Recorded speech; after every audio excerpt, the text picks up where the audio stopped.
Big meetings that were happening yesterday and will happen today as well between the Crown Prince of Saudi Arabia, MBS, and President Trump.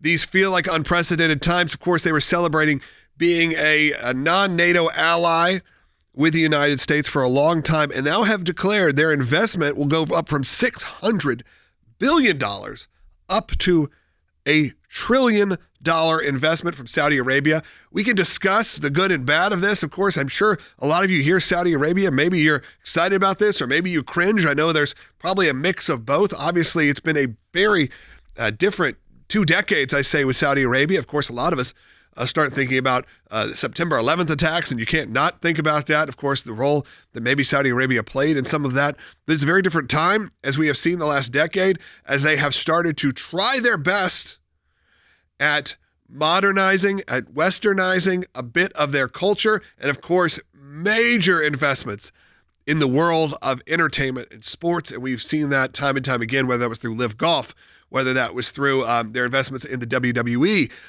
You've seen that with the UFC always being there.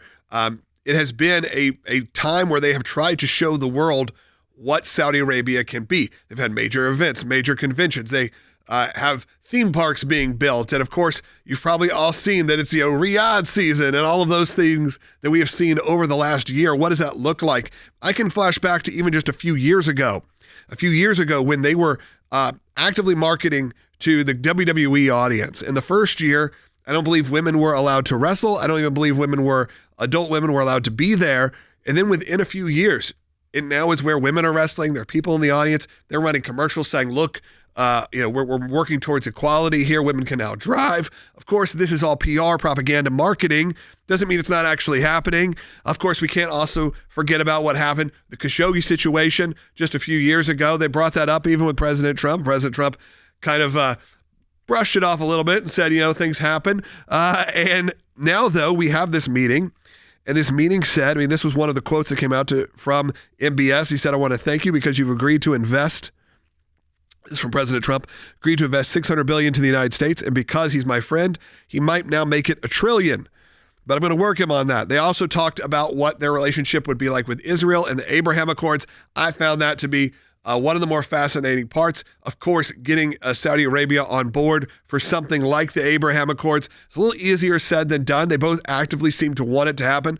But then they obviously have their own issues where President Trump sees Israel one way, Saudi Arabia maybe wants to move towards more of a 2-state solution. But if that was to happen, of course, that we're talking about the current state of affairs where that would be controlled by some of these other Middle Eastern countries that have become a little bit more westernized throughout the last decade. I know people that have traveled to Saudi Arabia. I know people that worked in Saudi Arabia. Obviously, again, they are investing a lot of money into the United States. There's rumors and thoughts right now in Hollywood they are going to be the purchaser of Warner Brothers. They have denied that, or I believe Paramount or whoever it was that currently is in control of some of that, having that negotiation together with them, said that didn't happen. The Variety article was inaccurate. That doesn't mean that there isn't that serious conversation happening right now. And of course, we all need to be aware of the influence of Saudi Arabia on our country. But overall, this seems like a pretty major positive. I would love your thoughts on this.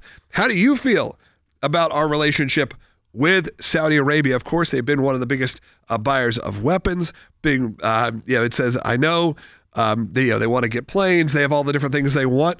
But MBS even said, we want to be part of the Abraham Accords.